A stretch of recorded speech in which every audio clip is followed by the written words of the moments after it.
ಬಂಧುಗಳೇ ನಮಸ್ಕಾರ, ಹೇಗಿದ್ರೆ ನೀವೆಲ್ಲರೂ. ನಾನು ಸುಬ್ರಹ್ಮಣ್ಯ ಎಸ್ ಹಂಡಿಗೆ. ಬಂಧುಗಳೇ, ಇಡೀ ಜಗತ್ತಿನಲ್ಲಿ ಒಂದು ಹೊಸ ತಲ್ಲಣ ಶುರುವಾಗಿದೆ. ಅದು ಎಐಗೆ ಸಂಬಂಧಪಟ್ಟ ಹಾಗೆ ಎರಡು ರೀತಿಯಾದಂತಹ ಅಭಿಪ್ರಾಯ ಅಥವಾ ಎರಡು ರೀತಿಯಾದಂತಹ ಭಾವನೆ ಜನರಲ್ಲಿ ವ್ಯಕ್ತವಾಗ್ತಿದೆ. ಒಂದು ಕಡೆಯಿಂದ ಸಹಜವಾದಂಥ ಖುಷಿ, ಯಾಕಂದ್ರೆ ಜಗತ್ತಿನಲ್ಲಿ ಹೊಸ ರೀತಿಯಾದಂಥ ಬೆಳವಣಿಗೆ ಆಗುತ್ತೆ, ಈ ತಂತ್ರಜ್ಞಾನ ಎಲ್ಲ ರೀತಿಯಲ್ಲೂ ಕೂಡ ಪೂರಕ ಅಥವಾ ಸಹಕಾರಿ ಆಗುತ್ತೆ ಎನ್ನುವ ರೀತಿಯಲ್ಲಿ. ಇನ್ನೊಂದು ರೀತಿಯಲ್ಲಿ ಎಐಗೆ ಸಂಬಂಧಪಟ್ಟ ಹಾಗೆ ಆತಂಕ. ಯಾಕೆ ಅಂದ್ರೆ ಮನುಷ್ಯರ ಉದ್ಯೋಗವನ್ನ ಇದು ಕಿತ್ಕೊಂಡು ಬಿಡುತ್ತೆ. ಮನುಷ್ಯರು ಮಾಡುವಂತ ಕೆಲಸವನ್ನ ಇದೇ ಮಾಡೋದಕ್ಕೆ ಶುರು ಮಾಡ್ಕೊಂಡ್ಬಿಟ್ರೆ ನಾವೇನ್ ಮಾಡಬೇಕು ಅಂತ ಹೇಳಿ ಒಂದಷ್ಟು ಜನರಿಗೆ ತಲ್ಲಣ, ಆತಂಕ ಎಲ್ಲವೂ ಕೂಡ ಇದ್ದೇ ಇದೆ. ಅದರೊಡನೆ ಇತ್ತೀಚೆಗೆ ಒಂದು ಬೆಳವಣಿಗೆ ಆಯಿತು, ನೀವೆಲ್ಲರೂ ಕೂಡ ಗಮನಿಸ್ತಾ ಇರ್ತೀರಿ. ಹಿಂದಿನ ವಿಡಿಯೋದಲ್ಲಿ ನಾನು ಕೂಡ ಮಾಹಿತಿಯನ್ನು ಕೊಟ್ಟಿದ್ದೇನೆ. ಅದು ಆಂಥ್ರೋಪಿಕ್ಗೆ ಸಂಬಂಧಪಟ್ಟ ಹಾಗೆ. ಈ ಆಂಥ್ರೋಪಿಕ್ ಎಐ ಕಡೆಯಿಂದ ಹೊಸದೊಂದು ಟೂಲ್ ಬಂದಿದೆ, ಕ್ಲಾಡ್ ಅಂತ ಹೇಳಿ ಕರಿತಾ ಇದ್ದೀವಿ. ಇದು ಇದೀಗ ಸಾಫ್ಟ್ವೇರ್ ಇಂಡಸ್ಟ್ರಿಯನ್ನ ಒಂದು ರೀತಿಯಲ್ಲಿ ಆತಂಕಕ್ಕೆ ತಳ್ಳಿದೆ, ಅಥವಾ ಸಾಫ್ಟ್ವೇರ್ ಇಂಡಸ್ಟ್ರಿಯಲ್ಲಿ ಒಂದು ಹೊಸ ರೀತಿಯಾದಂಥ ತಲ್ಲಣ ಶುರುವಾಗಿದೆ. IT ಇಂಡಸ್ಟ್ರಿಯಲ್ಲಿ ಜಾಬ್ ಲಾಸ್ ಆಗಿಬಿಡುತ್ತೆ, ಲಕ್ಷಾಂತರ ಜನ ಉದ್ಯೋಗವನ್ನು ಕಳ್ಕೊಂಡು ಬಿಡ್ತಾರೆ, ಈ ರೀತಿಯಾದಂಥ ಚರ್ಚೆ ಎಲ್ಲವೂ ಕೂಡ ಶುರುವಾಗಿದೆ. ಚರ್ಚೆಗೆ ಕಾರಣ ಏನಪ್ಪಾ ಅಂದ್ರೆ, ಇಲ್ಲಿವರೆಗೆ ಎಐ ಏನು ಮಾಡ್ತಾ ಇತ್ತು, ನಮಗೆ ನಿಮಗೆ ಗೊತ್ತಿರುವ ಹಾಗೆ ನಮ್ಮ ಕೆಲಸಕ್ಕೆ ಸಹಾಯ ಮಾಡ್ತಾ ಇತ್ತು ಅಥವಾ ನಮಗೊಂದಷ್ಟು ಮಾಹಿತಿಯನ್ನು ಕೊಡ್ತಾ ಇತ್ತು. ಆದರೆ ಈಗ ಬಂದಿರುವಂತಹ ಹೊಸ ಟೂಲ್ ನಮ್ಮ ಕುರ್ಚಿಯಲ್ಲಿ ಅದೇ ಬಂದು ಕೂತ್ಕೊಳ್ಳುತ್ತೆ, ನಾವು ಮಾಡುವಂತ ಕೆಲಸವನ್ನ ಅದೇ ಮಾಡುತ್ತೆ ಅನ್ನೋದೇ ಇದೀಗ ಹೊಸ ಆತಂಕಕ್ಕೆ ಕಾರಣ ಆಗಿದೆ. ಈಗ ಉದಾಹರಣೆಗೆ TCS ಅಥವಾ ಇನ್ಫೋಸಿಸ್ ನಂತಹ ಕಂಪನಿಗಳಲ್ಲಿ, ಸಾಫ್ಟ್ವೇರ್ ಕಂಪನಿಗಳಲ್ಲಿ ಒಂದು ಕಡೆ 6 ಲಕ್ಷ ಜಾಬ್ ಕೊಟ್ಟಿದ್ದಾರೆ, ಇನ್ನೊಂದು ಕಡೆಯಿಂದ 3.5 ಲಕ್ಷ ಜಾಬ್ ಕೊಟ್ಟಿದ್ದಾರೆ, ಇನ್ನು ಬೇರೆ ಬೇರೆ ಕಡೆಗಳಲ್ಲೂ ಕೂಡ ಲಕ್ಷ ಲಕ್ಷ ಜಾಬ್ ಅನ್ನು ಕೊಟ್ಟಿದ್ದಾರೆ. ಹೀಗಾಗಿ ಅಲ್ಲಿ ಸಾಕಷ್ಟು ಜನ ಹೊರಗಡೆ ಬರ್ತಾರೆ ಎನ್ನುವಂತ ಚರ್ಚೆ ಎಲ್ಲವೂ ಕೂಡ ಶುರುವಾಗಿದೆ. ಅದರ ಆತಂಕ ಎಲ್ಲಿವರೆಗೆ ಬಂದಿದೆ ಅಂದ್ರೆ, ಇಡೀ ಬೆಂಗಳೂರಿನಲ್ಲಿ ಹೊಸದೊಂದು ಇದು ಶುರುವಾಗಬಹುದು ಅಂತ. ಯಾಕಂದ್ರೆ ಸಾಫ್ಟ್ವೇರ್ ಇಂಡಸ್ಟ್ರಿ ಮೇಲೆ ಬೆಂಗಳೂರು ಸಿಕ್ಕಾಪಟ್ಟೆ ಡಿಪೆಂಡ್ ಆಗಿಬಿಟ್ಟಿದೆ. ಒಟ್ಟಾರೆ ಎಲ್ಲ ವಿಚಾರಕ್ಕೆ ಸಂಬಂಧಪಟ್ಟ ಹಾಗೆ ಚರ್ಚೆಯನ್ನು ಮಾಡ್ತಾ ಹೋಗೋಣ. ನನ್ನ ಜೊತೆಗೆ ಎಕ್ಸ್ಪರ್ಟ್ ಒಬ್ರು ಜಾಯ್ನ್ ಆಗ್ತಿದ್ದಾರೆ, ನಿಮಗೆ ಇನ್ನಷ್ಟು ನೀಟ್ ಆದಂತ ಮಾಹಿತಿಯನ್ನು ಕೊಡ್ತಾ ಹೋಗ್ತಾರೆ, ನಿಮ್ಮ ಜ್ಞಾನವನ್ನ ಹೆಚ್ಚಿಸುವಂತ ಕೆಲಸವನ್ನ ಮಾಡ್ತಾರೆ. ನನ್ನ ಜೊತೆಗೆ ಇದೀಗ ಎಕ್ಸ್ಪರ್ಟ್ ಆಗಿರುವಂತ ಮಧು ಅವರು ಜಾಯ್ನ್ ಆಗ್ತಿದ್ದಾರೆ. ಸರ್ ನಮಸ್ತೆ, ಕಾರ್ಯಕ್ರಮಕ್ಕೆ ಆತ್ಮೀಯ ಸ್ವಾಗತ. ನಮಸ್ಕಾರ ಸರ್, ಒಂದಷ್ಟು ವಿಚಾರಗಳನ್ನ ಚರ್ಚೆ ಮಾಡ್ತಾ ಹೋಗೋಣ. ಮೊದಲ ಪ್ರಶ್ನೆ ಅಂದ್ರೆ ನಂದು ಇದೆ, ಈ ಆಂಥ್ರೋಪಿಕ್ ಸಂಬಂಧಪಟ್ಟ ಹಾಗೆ ಚರ್ಚೆ ಆಗ್ತಾ ಇದೆ, ಸಾಫ್ಟ್ವೇರ್ ಇಂಡಸ್ಟ್ರಿಗೆ ಸಂಬಂಧಪಟ್ಟ ಹಾಗೆ ಚರ್ಚೆ ಆಗ್ತಾ ಇದೆ. ಏನು ಸರ್ ಇದು, ಈ ಹೊಸ ಟೂಲ್ ಏನು, ಇದು ಯಾವ ರೀತಿಯ ಕೆಲಸವನ್ನ ಮಾಡುತ್ತೆ, ಏನ್ ಕತೆ ಇದು? ಓಕೆ, ಮೊದಲು ನೀವು ಆಗ್ಲೇ ಇಂಟ್ರೊಡಕ್ಷನ್ ಕೊಡ್ಬೇಕಾದ್ರೆ ಆಂಥ್ರೋಪಿಕ್ ಕ್ಲಾಡ್ ಅಂತ ತಂದಿದೆ ಅಂತಂದ್ರೆ ಸ್ವಲ್ಪ ಅದರಲ್ಲಿ ಕರೆಕ್ಷನ್ ಮಾಡಬೇಕು. ಆಂಥ್ರೋಪಿಕ್ ಕ್ಲಾಡ್ ಅನ್ನೋದು ಮೊದಲೇ ಇತ್ತು. ಅಂದ್ರೆ ಈಗ ನೀವೇನು ಈಗ ChatGPT ಅಂತ ಹೇಳ್ತೀರಿ, ಜೆಮಿನಿ ಅಂತ ಹೇಳ್ತೀರಿ, ಅದೇ ರೀತಿ ಕ್ಲಾಡ್ ಅಂತ ಮುಂಚೆನೆ ಇತ್ತು. ಆಂಥ್ರೋಪಿಕ್ ಇವಾಗ ತಂದಿರೋದು ಕೋವರ್ಕರ್. ಸೊ ಇಷ್ಟು ವರ್ಷ ಅಂದ್ರೆ 2023 AI ಅಲೆ ಅಂತ ಏನು ಶುರು ಆಯ್ತು, ಆವಾಗ ಬಂದಿದ್ದು ಜನರೇಟಿವ್ AI ಅಂತ ಕರಿತೀವಿ ನಾವು.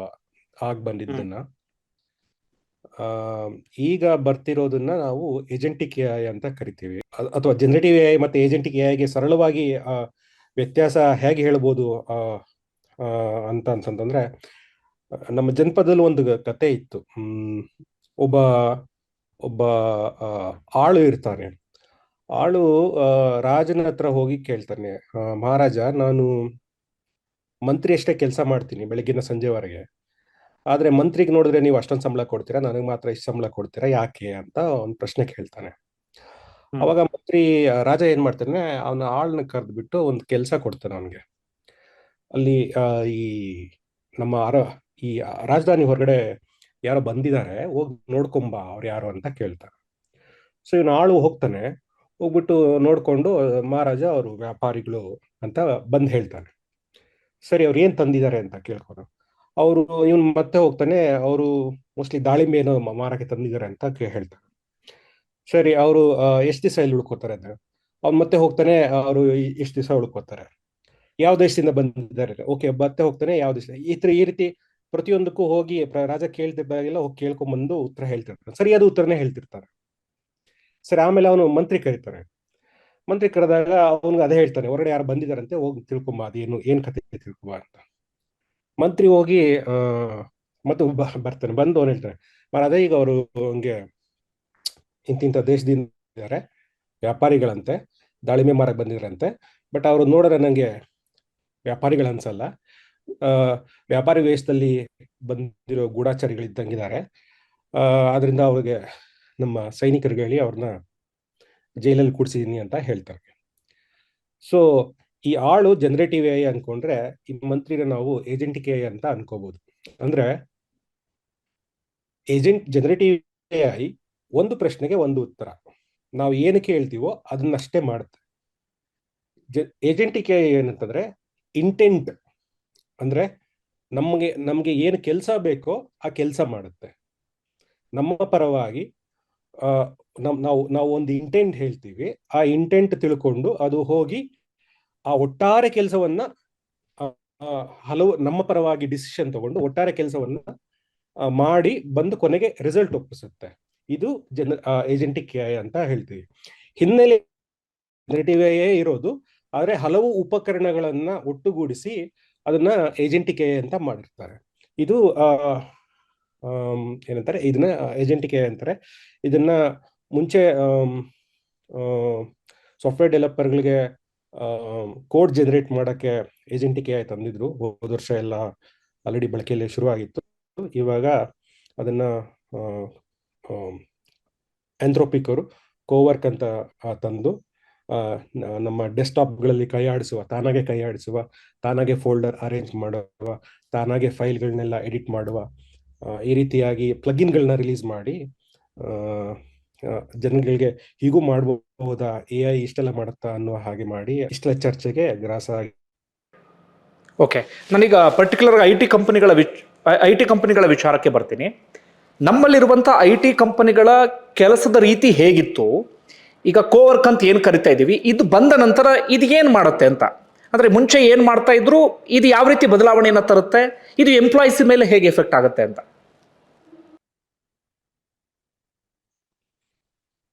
IT ವರ್ಕರ್ಸು ನಮ್ಮಲ್ಲಿ ಎರಡು ರೀತಿ ಇತ್ತು. ಒಂದು ಅಫ್ಕೋರ್ಸ್ ಕೂತು ತಾವೇ ಕೋಡ್ ಬರೆದು ಒಂದು ಪ್ರಾಡಕ್ಟ್ ಡೆವಲಪ್ ಮಾಡ್ತಾರೆ. ಅದು ಒಂದು ಪ್ರಾಡಕ್ಟ್ ಡೆವಲಪ್ ಮಾಡಿ ಮಾರ್ತಾರೆ. ಅದನ್ನು ಪ್ರಾಡಕ್ಟ್ ಡೆವಲಪ್ಮೆಂಟ್ ಕಂಪನೀಸ್ ಅಂತ ಅಂತಾರೆ. ಇನ್ನೊಂದು ಬೇರೆ ಕಂಪನಿಗಳಿಗೆ ಮಾಡ್ತಾರೆ, ಅಂದ್ರೆ ಸೇವೆ ಒದಗಿಸುವುದು, IT ಸರ್ವಿಸ್ ಒದಗಿಸುವುದು. ಅದನ್ನ ಸರ್ವಿಸ್ ಎಕ್ಸ್ಪೋರ್ಟ್ ಅಂತ ಅಂತಾರೆ. ನಮ್ಮಲ್ಲಿನ ಬಹುತೇಕ ಕಂಪನಿಗಳು ಭಾರತದಲ್ಲಿ ಅಥವಾ ಬೆಂಗಳೂರಲ್ಲಿ ಹೆಚ್ಚಿಗೆ ನಾವು ಮಾಡೋದು ಸರ್ವಿಸ್ ಎಕ್ಸ್ಪೋರ್ಟ್ ಮಾಡೋದು, ಅಂದ್ರೆ ಬೇರೆ ಕಂಪನಿಗಳಿಗೆ IT ಸರ್ವಿಸ್ ಮಾಡುವ ಕೆಲಸಗಳು, ಬ್ಯಾಂಕಿಂಗ್ ಸೆಕ್ಟರು, ಅದು ಇದು ಅಂತ ಸುಮಾರು ಇದೆ. ಅವರ ಅಮೆರಿಕನ್ ಕಂಪನೀಸ್ಗಳಿಗೆ, ಯುರೋಪಿಯನ್ ಕಂಪನೀಸ್ಗಳಿಗೆ ಸರ್ವಿಸ್ ಸಹಾಯ ಮಾಡಿಕೊಡ್ತಾರೆ. ಸೊ ಈ ಕೆಲಸಗಳೆಲ್ಲ ಹೆಚ್ಚಾಗಿ ಲೆಬೋರಿಯಸ್ ಕೆಲಸಗಳು. ಅಲ್ಲಿ ಈ ಕೆಲಸಗಳು ಮಾಡೋಕೆ ಎಷ್ಟು ದಿವಸ ಮಾನವ ಸಂಪನ್ಮೂಲಗಳ ಕೊರತೆ ಇರ್ತಿತ್ತು. ಆಮೇಲೆ ಅವ್ರಿಗೆ ಅಷ್ಟೊಂದು ಸ್ಕಿಲ್ ಸೆಟ್ಟು ಇರ್ತಿರ್ಲಿಲ್ಲ. ಸೊ ಆಮೇಲೆ ಅದಕ್ಕೆ ಚೀಪ್ ಲೇಬರ್ ಬೇಕಾಗ್ತಿತ್ತು, ಅಂದ್ರೆ ಕಡಿಮೆ ಮೊತ್ತದ ಮಾನವ ಸಂಪನ್ಮೂಲ ಬೇಕಾಗ್ತಿತ್ತು. ಸೊ ಅದನ್ನೆಲ್ಲ ಥರ್ಡ್ ವರ್ಲ್ಡ್ ಕಂಟ್ರೀಸ್ಗೆ ಕೊಡ್ತಾ ಇದ್ರು ಕೆಲಸಗಳನ್ನ ಅಂತದನ್ನ. ಸೊ ಅದರಿಂದ ನಮ್ಮಲ್ಲಿ ಅದು ಆ ಥರದ ಉದ್ಯಮ ಬೆಳೀತಾ ಇತ್ತು. ಸೊ ಈಗ ಅದನ್ನೆಲ್ಲ AI ಯಾವುದು ರಿಪಿಟೇಟಿವ್, ಪದೇ ಪದೇ ಮಾಡುವಂತಹ ಕೆಲಸಗಳನ್ನ, ಶ್ರಮಿಕ ಅಥವಾ ಕೆಲಸಗಳು ಏನಿದ್ವು IT-ನಲ್ಲಿ ಸರ್ವಿಸ್ ಮಾಡುವಂಥ ಕೆಲಸಗಳನ್ನ, ಅದನ್ನ AI ತಾನಾಗೆ ಮಾಡುವ ಶಕ್ತಿ ಬೆಳೆಸ್ಕೊಳ್ತಾ ಇದೆ. ಸೊ ಅದು ಈ ಆತಂಕಕ್ಕೆ ಕಾರಣಗಳನ್ನ ಆಗ್ತಾ ಇದೆ. ಅಂದ್ರೆ ನಾನು ಇನ್ನಷ್ಟು ಜನರಿಗೆ ಅರ್ಥ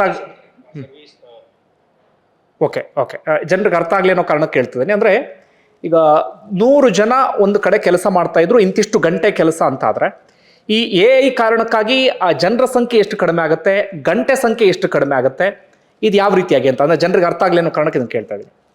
ಓಕೆ, ಅದು ಎಕ್ಸ್ಪೋನೆನ್ಷಿಯಲ್ ಅಂತ ಗಂಟೆ, ಅಂದ್ರೆ ಮ್ಯಾಥಮೆಟಿಕ್ ಗಣಿತದ ಭಾಷೆಯಲ್ಲಿ ಹೇಳೋದಾದ್ರೆ ಎಕ್ಸ್ಪೋನೆನ್ಷಿಯಲ್ ಅಂತ ಅನ್ಬೋದು. ಅಂದ್ರೆ ಒಂದ್ ಲೆಕ್ಕ ಇಲ್ಲಿಂದ ಎಲ್ಲಿಗೆ ಹೋದ್ರು ಅದು, ಅಂದ್ರೆ ಕಡೆನೂ ಎಲ್ಲಾ ವಲಯದಲ್ಲೂ ಒಂದೇ ರೀತಿ ಗಣಿತ ಅಪ್ಲೈ ಆಗುತ್ತೆ ಅಂತ ಹೇಳಕ್ ಆಗಲ್ಲ. ಉದಾಹರಣೆಗೆ ಈಗ ನೋಡಿ, ನಾನೊಂದು ಯಾವುದೋ ಒಂದು ಐಫೋನ್ಗೆ ನನಗೆ phone language iPhone phone coding ಲ್ಯಾಂಗ್ವೇಜೇ ಬರಲ್ಲ.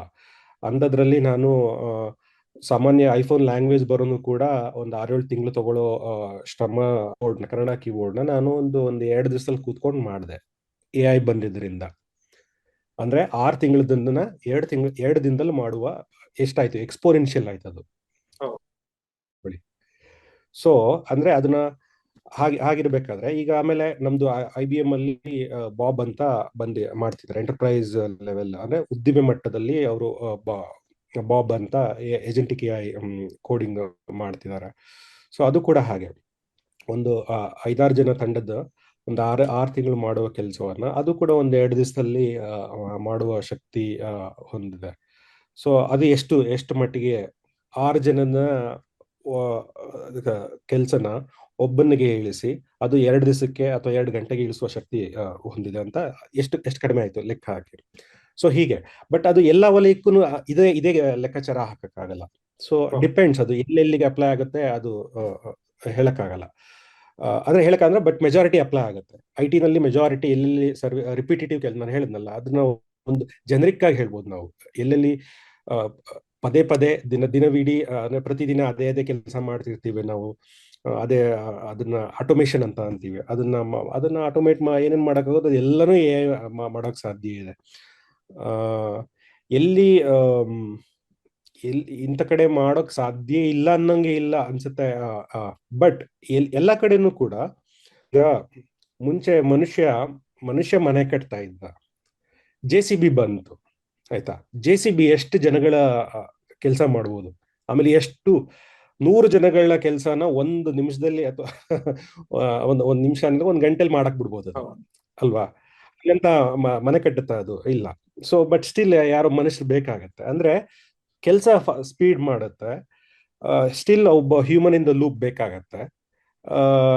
ಆಮೇಲೆ ಅದು JCB ಬಂತು ಅಂತ ಇಡೀ ಕೆಲ್ಸಗಳೇ ಹೋಗ್ಲಿಲ್ಲ, ಹೊಸ ಕೆಲ್ಸಗಳು ಹುಟ್ಕೊಂಡು ಹೊಸ ಪ್ರಾಜೆಕ್ಟ್ಗಳು ಹುಟ್ಕೊಂಡು ನಾವು ಇನ್ನೂ ಏನೇನೋ ಮಾಡೋಕೆ ಶುರು ಮಾಡಿದ್ವಿ JCB ಬಂದ್ಮೇಲೆ.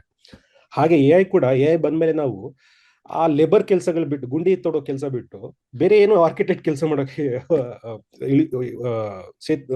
ಶುರು ಮಾಡಿದ್ವಿ ಅಲ್ವಾ. ಸೊ ಇದು ಹಾಗೆ ಬುದ್ಧಿ ಉಪಯೋಗಿಸಿ ನಾವು ತುಂಬಾ ಕ್ರಿಯೇಟಿವ್ ಕೆಲಸಗಳು ಮಾಡೋಕೆ ಶುರು ಮಾಡ್ತೀವಿ ಅಂತ ನನ್ಗನ್ಸುತ್ತೆ.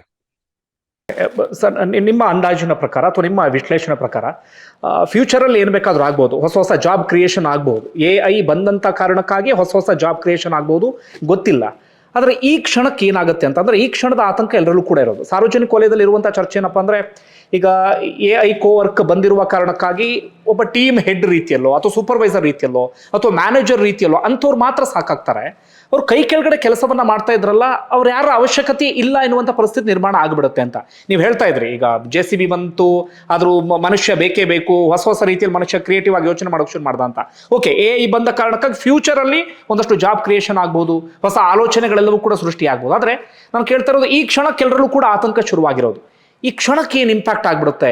ನಿಜಕ್ಕೂ IT ಎಂಪ್ಲಾಯೀಸ್ಗಳು ಕೆಲಸವನ್ನ ಕಳ್ಕೊಂಡು ಬಿಡ್ತಾರ? ನಿಜಕ್ಕೂ ಅವರು ಕೆಲಸ ಬಿಟ್ಟು ಹೊರಗಡೆ ಬರುವಂತ ಪರಿಸ್ಥಿತಿ ನಿರ್ಮಾಣ ಆಗ್ಬಿಡುತ್ತಾ ಅಂತ ನಿಮ್ಮ ಒಂದು ಅಂದಾಜಿನ ಪ್ರಕಾರ? ನಿಖರವಾಗಿ ಹೇಳಕ್ ಸಾಧ್ಯ ಆಗಲ್ಲ, ನೀವೆಲ್ಲವನ್ನೂ ಕೂಡ ಗಮನಿಸ್ತಾ ಇದ್ದೀರಿ, ಆ ಕಾರಣಕ್ಕಾಗಿ ನಾನು ಕೇಳ್ತೇನೆ, ನಿಮ್ಮ ಅಂದಾಜಿನ ಪ್ರಕಾರ ತಕ್ಷಣದ ಎಫೆಕ್ಟ್ ಏನಾಗಬಹುದು? ಆಲ್ರೆಡಿ ಆಗಿದೆಯಲ್ಲ, ಅಮೆರಿಕದಲ್ಲಿ US ಅಲ್ಲಿ ಆಲ್ರೆಡಿ ಜಾಬ್ ಲೇ ಆಫ್ ಶುರುವಾಗಿದೆ. ಅಂದ್ರೆ ಎಲ್ರು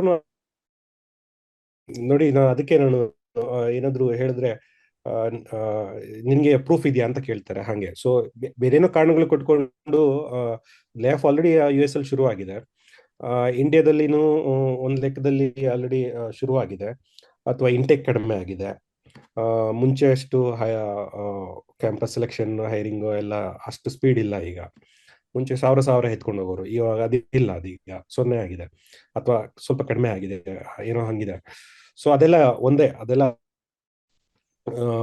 ಇಮಿಡಿಯೇಟ್ ಎಫೆಕ್ಟ್ ಅಂದ್ರೆ ಇದು ಒಂದೊಂದು 2-3 ವರ್ಷ.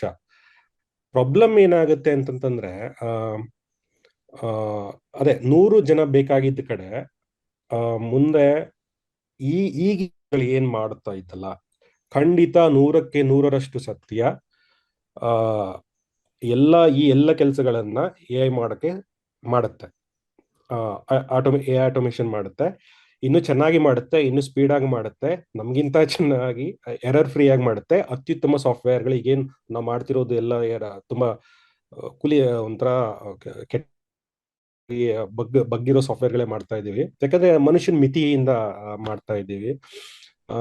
ಸೊ AI ಬಂದ್ಮೇಲೆ ಯಂತ್ರ ಆಗಿರೋದು ಚೆನ್ನಾಗಿ ಮಾಡುತ್ತೆ. ಸೊ ಅದೆಲ್ಲ ಆಗಿ 100ಕ್ಕೆ 5 ಜನ ಸಾಕಾಗತ್ತೆ. ಸೊ ಅಷ್ಟು ಕಟ್ ಡೌನ್ ಆಗುತ್ತೆ. ಸೊ ಈ ಇನ್ನು 95 ಜನ ಏನ್ ಮಾಡ್ತಾರೆ? ಆ 95 ಜನ they have to either go off or find ಬೇರೆ ಜಾಬ್ ರೂಪಾಂತರ ಆಗತ್ತೆ. ಸೊ ಅದರೊಂದು ಟ್ರಾನ್ಸ್ಫಾರ್ಮೇಶನ್ ಟೈಮ್ ತಗೊಳುತ್ತೆ. ಇಂಡಸ್ಟ್ರಿ ತಕ್ಷಣ ಏನು ಬದಲಾಗಲ್ಲ. ಅಂದ್ರೆ ಎಲ್ಲಾನು ಜಾಬ್ ಕಳ್ಕೊಂಡ್ಬಿಡ್ತಾರೆ ಅಂತ ಹೇಳಕ್ ಆಗಲ್ಲ. ಬಟ್ ಆ ಟ್ರಾನ್ಸ್ಫಾರ್ಮೇಶನ್ ಟೈಮ್ ಅಲ್ಲಿ ಇನ್ನೊಂದು ಆಗತ್ತೆ. ಏನಾಗುತ್ತೆ ಅಂತಂದ್ರೆ I T it's very interesting. ನಿಮ್ಗೆ ಹೆಂಗ್ ವರ್ಕ್ ಆಗುತ್ತೆ ಅಂತ ನಿಮ್ಗೆ ಎಕ್ಸ್ಪ್ಲೈನ್ ಮಾಡ್ತೀನಿ. 90s and 80s and 90s ಅಲ್ಲಿ ನಮ್ದು ಇದು ನಿಮ್ಗೆ ನಿಮ್ಮ ಆಡಿಯನ್ಸ್ಗೆ ಅರ್ಥ ಆಗೋದು ಸ್ವಲ್ಪ ಕಷ್ಟ ಆಗುತ್ತೆ. ನಾವು ಕಂಪ್ಯೂಟರ್ಗಳ ಮೇಲೆ ಸಾಫ್ಟ್ವೇರ್ಗಳು ರನ್ ಆಗ್ತಾ ಇತ್ತು, ಆಯ್ತಾ. ಆಮೇಲೆ ವರ್ಚುವಲ್ ಮಷಿನ್ ಅಂತ ಮಾಡ್ಕೊಂಡು ಕ್ಲೌಡ್ ಅಂತ ಬಂತು. ಇಡೀ ಕಂಪ್ಯೂಟರ್ ಬೇರ್ ಮೆಟಲ್ ಇದ್ದು ತೆಗೆದು ಕ್ಲೌಡ್ ಅಲ್ಲಿ ಹಾಕಿದ್ರು. ಸೊ ಅದು ಒಂದು ಕೆಲಸ ಆಯ್ತು. ಸೊ ಟೆಕ್ನಾಲಜಿ ಬಂತು. ಸೊ ಹೊಸ ಟೆಕ್ನಾಲಜಿ ಬಂತು ಅಂತ ಬಟ್ ಎಲ್ಲಾನು ತೆಗೆದು ಇದು ಹಾಕೋದೇ ಒಂದು ಕೆಲಸ ಆಯ್ತು. ಅಲ್ಲಿ ಬೇರ್ ಮೆಟಲ್ ಅಂತ ತೆಗೆದು ಕ್ಲೌಡ್ ಅಲ್ಲಿ ಹಾಕೋದು. ಸೊ ಆಮೇಲೆ ಕಂಟೈನರ್ ಬಂತು. ಸೊ ವರ್ಚುವಲ್ ಮಷಿನ್ ತೆಗೆದು ಕಂಟೈನರ್ ಮೇಲೆ ಹಾಕೋದೇ ಅದು ಒಂದು ದೊಡ್ಡ ಕೆಲಸ ಆಯ್ತು. ಅಂದ್ರೆ ಆಮೇಲೆ ಈಗ AI ಬಂದಿದೆ. ಕ್ಲೌಡ್ ಇಂದ ತೆಗೆದು AI ಮೇಲೆ ಹಾಕೋದು ಅಥವಾ ಕಂಟೈನರ್ ತೆಗೆದು AI ಮೇಲೆ ಹಾಕೋದು, ಕನ್ವರ್ಟ್ ಮಾಡೋದು ಒಂದು ದೊಡ್ಡ ಕೆಲಸ ಆಗುತ್ತೆ. ಸೊ ಅಂದ್ರೆ the IT industry such that ನೀವು ಒಂದರಿಂದ ತೆಗೆದು ಇನ್ನೊಂದಕ್ಕೆ ಹಾಕೋದೇ ಒಂದು ದೊಡ್ಡ ಕೆಲಸ ಆಗುತ್ತೆ.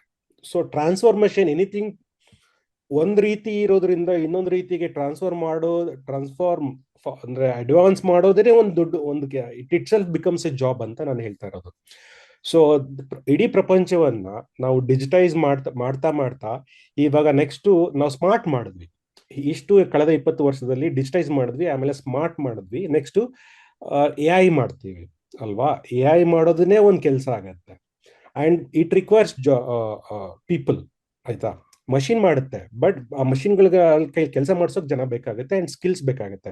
ಸೊ ಐ ಥಿಂಕ್ ಇನ್ನೆರಡು ವರ್ಷಗಳಲ್ಲಿ there will be job requirements, but there will be lack of people ಅಂತ. ಅಂದ್ರೆ ಉದ್ಯೋಗಗಳು ಇರ್ತವೆ, ಆದ್ರೆ ಆ ಉದ್ಯೋಗ ಮಾಡೋ ಜನಗಳಿರಲ್ಲ, ನನ್ನ ಪ್ರಕಾರ ಹೇಳೋದಾದ್ರೆ. ಅಂತ ಪರಿಸ್ಥಿತಿ ಉದ್ಭವ ಆಗುತ್ತೆ ಇನ್ನೆರಡು ವರ್ಷಕ್ಕೆ. ಬಟ್ ಈ 2 ವರ್ಷದಲ್ಲಿ ನೀವ್ ಹೇಳಿದ ಹಾಗೆ ಉದ್ಯೋಗ ನಷ್ಟಗಳು ಒಂದು 10,000, 20,000, 50,000 ಈ ತರ ಉದ್ಯೋಗ ನಷ್ಟಗಳು ಈ ಇದಾಗ್ತಾ ಇರುತ್ತೆ. ಇದು ಅಂದ್ರೆ ಇದೊಂದು ಟ್ರಾನ್ಸ್ಫಾರ್ಮೇಶನ್ ಪೀರಿಯಡ್ ಇದಾಗ್ತಾ ಇರುತ್ತೆ ಇದು. ಓಕೆ, ಈಗ ಇನ್ನೊಂದಂದ್ರೆ ನನ್ನ ಪ್ರಕಾರ IT ಕಂಪನಿಗಳ ಮೇಲೆ ನೆಗೆಟಿವ್ ಆಗಿ ಏನು ಇಂಪ್ಯಾಕ್ಟ್ ಆಗಲ್ಲ ಅಂದ್ಕೊಳ್ತೀನಿ. ಅಂದ್ರೆ ಅವರು ಇಷ್ಟು ದಿನ ಇಂತಿಷ್ಟು ಜನ ಇಂತಿಷ್ಟು ಗಂಟೆ ಆ ಲೆಕ್ಕದಲ್ಲಿ ಅವರು ಚಾರ್ಜ್ ಎಲ್ಲವೂ ಕೂಡ ಮಾಡ್ತಿದ್ರು, ಬಿಲ್ಲಿಂಗ್ ಎಲ್ಲವೂ ಕೂಡ ಮಾಡ್ತಾ ಇದ್ರು. ಅದು ಹೋಯ್ತು billing per head billing hour ಆ ಮಾಡೆಲ್ ಹೋಗುತ್ತೆ. ಈಗ ನೋಡಿ, ಇನ್ಫೋಸಿಸ್, ವಿಪ್ರೋ ಏನಿದೆ ಪರ್ ಹೆಡ್ ಬಿಲ್ಲಿಂಗ್ ಮಾಡ್ತಿದ್ರಲ್ಲ, ಆ ಮಾಡೆಲ್ ಹೋಗ್ಬಿಡುತ್ತೆ. ಇಷ್ಟು ದಿವಸ ಅವರು US ಇಂದ ಹಂಗೆ ಕಂಪ್ನೀಸ್ ಗಳನ್ನ ಬಿಲ್ ಮಾಡಿಸ್ಕೊತಾ ಇದ್ರು. ಯಾರು ವಿಶಾಲ್ ಸಿಕ್ಕ ಮೊನ್ನೆ ಯಾವ್ದು ಇಂಟರ್ವ್ಯೂ ನಲ್ಲಿ ಹೇಳ್ತಾ ಇದ್ರು, US ಕಂಪ್ನಿಗಳೆಲ್ಲ ಈಗ US ಕಂಪ್ನಿಗಳು ಆಲ್ರೆಡಿ ಡಿಸ್ಕೌಂಟ್ ಕೇಳಕ್ ಶುರು ಮಾಡಿದಾರಂತೆ. ಈಗ AI ಬಂದಿದೆಯಲ್ಲ, ಡಿಸ್ಕೌಂಟ್ ಕೊಡಿ, AI ಕೆಲಸ ಮಾಡಿಸ್ಕೊತಿರಲ್ಲ ಅಂತ. ಹಿಂಗೆ ಅಂದ್ರೆ ಸೊ ಅದು ಬೇಗ ಮಾಡಿಕೊಡಿ ಅಂತ. ಅಂದ್ರೆ 6 ತಿಂಗಳು, ಎಷ್ಟು ದಿವಸ 6 ತಿಂಗಳು ಮಾಡಿದ್ರೆ 3 ದಿವಸದಲ್ಲಿ ಮಾಡ್ಕೊಡಿ ಅಂತ ಒಂದು. ಆಮೇಲೆ 600 ರೂಪಾಯಿ ಮಾಡಿಸ್ಕೊತಿದ್ರಲ್ಲ, ಇನ್ಮೇಲೆ 20 ರೂಪಾಯಿ ಮಾಡ್ಕೊಡಿ ಅಂತ ಒಂದು. ಈ ರೀತಿ ಒತ್ತಡ ಇಂಡಿಯನ್ IT ಕಂಪ್ನೀಸ್ ಈ ರೀತಿ ಬೀಳ್ತಾ ಇದೆ. Because there is an AI ಈಗ. ಸೊ ಕಡಿಮೆ ಜನದಲ್ಲಿ ಕಡಿಮೆ ದುಡ್ಡಲ್ಲಿ ಮಾಡಬೇಕು, ಬೇಗ ಮಾಡ್ಕೊಡ್ಬೇಕು, ಈ ರೀತಿ IT ಕಂಪ್ನೀಸ್ ಮೇಲೆ ಒತ್ತಡ ಇಂಡಿಯನ್ ಕಂಪ್ನೀಸ್ ಮೇಲೆ ಬೀಳ್ತಾ ಇದೆ. ಸೊ ಅವ್ರ ಚಾಲೆಂಜಸ್ ಆ ರೀತಿ ಇರ್ತದೆ ಇನ್ಮೇಲೆ. So they have to adapt to with AI. ಬೇರೆ ದಾರಿ ಇಲ್ಲ. ಇವತ್ತು ನ್ಯೂಸ್ ನೋಡಿದ್ರೆ ನೀವು, ಇನ್ಫೋಸಿಸ್ ಅವ್ರೇನು ಆಂಥ್ರೋಪಿಕ್ ಜೊತೆ ಏನೋ ಒಪ್ಪಂದ ಮಾಡ್ಕೊಂಡಿದ್ದಾರೆ. ಹಾಗೆ ದೇ ವಿಲ್ ಟ್ರಾನ್ಸ್ಫಾರ್ಮ್. ಅವ್ರ ಕಂಪ್ನೀಸ್ಗಳು ಹೋಗಲ್ಲ, ಆಯ್ತಾ. ಕಂಪ್ನೀಸ್ಗಳು ಅವರು ಬದಲಾಗ್ತಾರೆ. ಈ ಕಂಪ್ನೀಸ್ಗಳಿಗೆ ಏನಾಗಲ್ಲ, ದೇವೆಲ್ಲ ಅವರು ಅಡಾಪ್ಟ್ ಆಗ್ತಾರೆ. AI ಕಂಪ್ನಿಗಳ ಜೊತೆ ಒಪ್ಪಂದ ಮಾಡ್ಕೋತಾರೆ, ಆ ಟೂಲ್ಸ್ ಬಳಸ್ಕೋತಾರೆ, ತಮ್ಮ ಎಂಪ್ಲಾಯೀಸ್ಗಳನ್ನ ಟ್ರೈನಿಂಗ್ ಕೊಡ್ತಾರೆ. ಟ್ರೈನಿಂಗ್ ಕೊಟ್ಟು ಆ ಹೊಸ ಜಾಬ್ಗಳಿಗೆ ಅಡಾಪ್ಟ್ ಆಗ್ತಾರೆ. ಮತ್ತೆ ಆ US ಕಂಪ್ನಿಗಳಿಗೆ ಅಥವಾ ಇನ್ನೊಂದು ಯಾವ್ದು ಕಂಪ್ನಿಗಳಿಗೆ ಹೋಗಿ ಮತ್ತೆ ಇನ್ನು ಹೊಸ ತರದ ಸರ್ವಿಸ್ ಕೊಡ್ತಾರೆ. ಸೊ ಹಾಗೆ, ಸೊ ಅದೊಂದು ಸೈಕಲ್ ಚೈನ್ ಆಫ್ ಸೈಕಲ್ ಇರ್ತದೆ. ಸೊ ಇದಾಗ್ತಾ ಇರುತ್ತೆ ಇದು. ಸೊ ಇವೆಂಚುಲಿ ಅದೊಂದು ಸೈಕಲ್ ಮುಂದುವರಿತಾ ಇರುತ್ತೆ. ನಿಮ್ಮ ಒಂದು ಅಂದಾಜಿನ ಪ್ರಕಾರ ಬೆಂಗಳೂರಿನಲ್ಲಿ ಒಂದು ಹೊಸ ರೂಪಾಂತರ ಶುರುವಾಗಬಹುದಾ ಅಂತ ಈಗಾಗಲೇ ಸಾರ್ವಜನಿಕ ವಲಯದಲ್ಲಿ ಒಂದು ಚರ್ಚೆ ನಡೀತಾ ಇದೆ. ಈಗ ನಮ್ಮ ಕರ್ನಾಟಕ ಅಂತ ತೆಗೆದುಕೊಂಡಾಗ GDP-ಗೆ ಹೆಚ್ಚಿನ ಪಾಲು ಕೊಡೋದು ನಮ್ಮ ಬೆಂಗಳೂರು ಅಂದಾಗ ನಮ್ಮೆಲ್ಲರಿಗೂ ಕೂಡ ನೆನಪಾಗೋದು ಸಾಫ್ಟ್ವೇರ್ ಇಂಡಸ್ಟ್ರಿ ಅಥವಾ IT ಇಂಡಸ್ಟ್ರಿ. ಅದೇ IT ಇಂಡಸ್ಟ್ರಿಯನ್ನ ಸಾಕಷ್ಟು ವಲಯ ಇಲ್ಲಿ ನಂಬ್ಕೊಂಡಿತ್ತು. ಈ ಆಟೋ ಡ್ರೈವರ್ಸ್ಗಳಿಂದ ಹಿಡಿದು, ಬಾಡಿಗೆ ಮನೆ ಕೊಡೋರಿಂದ ಹಿಡಿದು, ಲೀಸಿಗೆ ಮನೆ ಕೊಡೋರಿಂದ ಹಿಡಿದು, ಹೋಟೆಲ್ಸ್ಗಳಿಂದ ಹಿಡಿದು, ಸಣ್ಣ ಪುಟ್ಟ ಅಂಗಡಿಗಳಿಂದ ಹಿಡಿದು ಅವರೆಲ್ಲರೂ ಕೂಡ ಅವ್ರ ಮೇಲೆ ಡಿಪೆಂಡ್ ಆಗಿದ್ರು. ಈಗ ಒಂದು ಚರ್ಚೆ ನನಗೆ ಗೊತ್ತಿಲ್ಲ, ಹೀಗಾಗತ್ತೆ ಅನ್ನೋ ಗೊತ್ತಿಲ್ಲ, ಒಂದು ಚರ್ಚೆ ನಡೀತಿರೋ ಸಾರ್ವಜನಿಕ ವಲಯದಲ್ಲಿ ಅಂದ್ರೆ ಈಗ IT ಕಂಪನಿಗಳಲ್ಲಿ ಜನ ಕೆಲಸ ಕಳ್ಕೊಂಡ್ರು ಅಂದ್ರೆ ಅವ್ರು ಸಹಜವಾಗಿ ಬೆಂಗಳೂರು ಬಿಡುವಂತ ಪರಿಸ್ಥಿತಿ ನಿರ್ಮಾಣ ಆಗ್ಬೋದು. ಅವ್ರೇನಾದ್ರೂ ಬೆಂಗಳೂರಿನಿಂದ ಸೀದಾ ಹಳ್ಳಿ ಕಡೆಗೆ ಏನಾದ್ರೂ ವಲಸೆ ಹೋಗೋಕೆ ಶುರು ಮಾಡಿಬಿಟ್ರೆ ಇಡೀ ಬೆಂಗಳೂರಿನ ಮೇಲೆ ಇದು ಇಂಪ್ಯಾಕ್ಟ್ ಆಗುತ್ತೆ ಅಂತ. ಆಟೋ ಇಂದ ಹಿಡಿದು, ಬಾಡಿಗೆ ಮನೆ ಕೊಡೋರಿಂದ ಹಿಡಿದು, ಓವರ್ ಆಲ್ ರಿಯಲ್ ಎಸ್ಟೇಟ್ ಈ ರೀತಿ ಒಂದು ಚರ್ಚೆ ನಡೀತಾ ಇದೆ. ಗೊತ್ತಿಲ್ಲ ಮುಂದೆ ಏನಾಗುತ್ತೋ, ಬೇರೆ ರೀತಿಯಲ್ಲಿ ಒಂದು ಬದಲಾವಣೆ ಆಗ್ಬೋದು, ಗೊತ್ತಿಲ್ಲ. ಅಂದ್ರೆ ಇಂಥ ಒಂದು ಚರ್ಚೆ ನಡೀತಾ ಇದೆ. ನಿಮ್ಮ ಅಭಿಪ್ರಾಯ ಏನು ಈ ಚರ್ಚೆಗೆ ಸಂಬಂಧಪಟ್ಟ ಹಾಗೆ? ಇದು ಅಂದ್ರೆ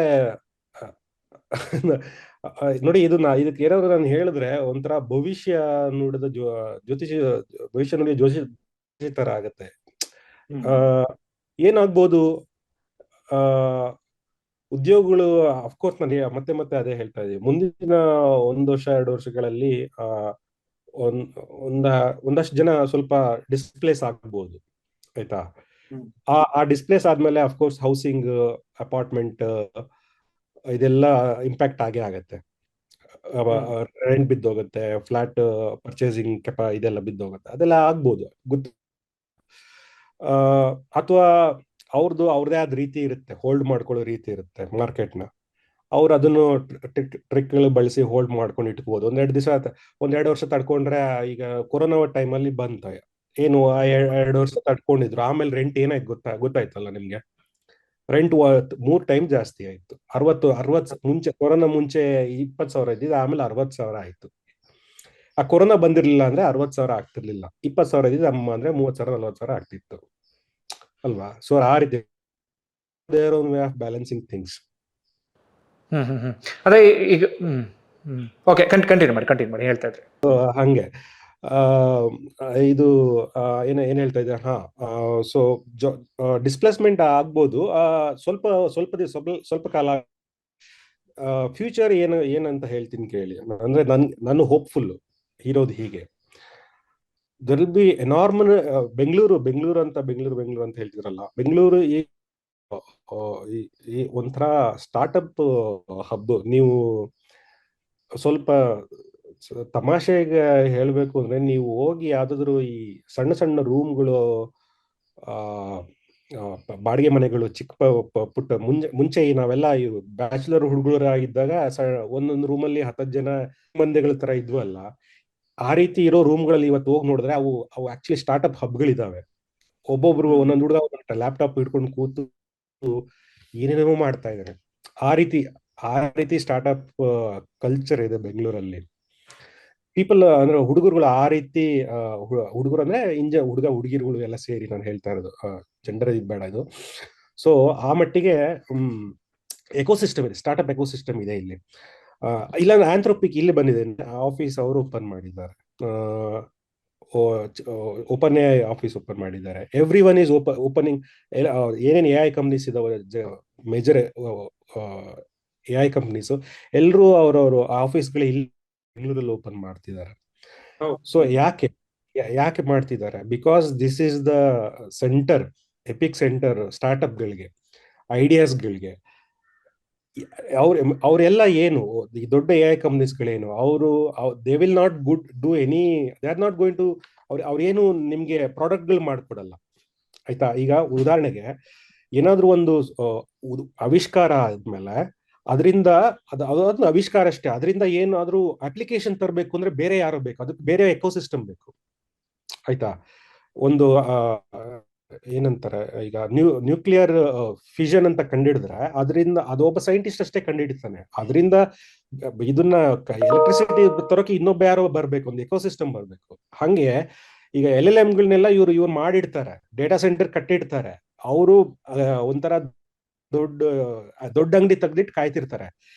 ಈ ಸ್ಟಾರ್ಟ್ಅಪ್ಗಳ ಮೇಲೆ, ಎಕೋಸಿಸ್ಟಮ್ ಮೇಲೆ ಅವ್ರು ಕಾಯ್ತಾ ಇರ್ತಾರೆ. ಈ ಸ್ಟಾರ್ಟ್ಅಪ್ಗಳು ಬಂದ್ಬಿಟ್ಟು ಅದರಿಂದ ಅವ್ರ ಡೇಟಾ ಸೆಂಟರ್ಗಳಿಂದ ಅವ್ರ LLMಗಳು ಬಳಸ್ಕೊಂಡು ಹೊಸ ಇನೋವೇಟಿವ್ ಅಪ್ಲಿಕೇಶನ್ ತಯಾರಿಸ್ಲಿ, ಆ ಅಪ್ಲಿಕೇಶನ್ಗಳನ್ನ ಮಾರ್ಕೆಟ್ ಬಳಸ್ಕೊಳ್ಳಿ, ಆ ಮಾರ್ಕೆಟ್ ಇಂದ ಜನಗಳು ಎಐ ಜನಗಳ ಜನಸಾಮಾನ್ಯ ದಿನನಿತ್ಯ ಜೀವನದೊಳಗಡೆ ಎಐ ನುಸುಳ್ಕೊಳ್ಳಿ ಅಂತ, ಆ ರೀತಿ ಒಂದು ಹಬ್ಕೊಳ್ಳಿ ಅಂತ ಎಕ್ಸ್ಪೆಕ್ಟೇಷನ್ ಇರುತ್ತೆ. ಸೊ ದಟ್ ಈಸ್ ಹೌ ಎಲ್ಲ ಎಲ್ಲ ಕಾಯ್ತಾ ಇರೋದು. ಎಲ್ಲ ಡೇಟಾ ಸೆಂಟರ್ಗಳು ಏನಕ್ಕೆಲ್ಲ ಇಲ್ಲಿ ಇಂಡಿಯಾದಲ್ಲಿ ಏನಕ್ಕೆ ಸೆಟ್ ಮಾಡ್ತಾರೆ ಅಂದ್ರೆ, ಇಲ್ಲೊಂದು ಜನಸಂಖ್ಯೆ ಇದೆಯಲ್ಲ, ಇಷ್ಟು ಒಂದಷ್ಟು 150 ಕೋಟಿನೋ ಏನೋ ಜನಸಂಖ್ಯೆ ಇದೆಯಲ್ಲ, ಅಲ್ಲಿ ಒಂದು ಪೆನೆಟ್ರೇಟ್ ಆಗ್ಬೇಕಲ್ಲ. ಎಐ ಪೆನೆಟ್ರೇಟ್ ಆಗ್ಬೇಕು ಅಂದ್ರೆ ಡೇಟಾ ಅಲ್ಲಿ ಇಲ್ಲಿನ ಸ್ಟಾರ್ಟ್ಅಪ್ಗಳು ಇಲ್ಲಿನ ಜನರಿಗೆ ಎಐ ಅಪ್ಲಿಕೇಶನ್ಗಳು ಸ್ಟಾರ್ಟ್ ಮಾಡ್ಬೇಕು, ಬಿಲ್ಡ್ ಮಾಡ್ಬೇಕು.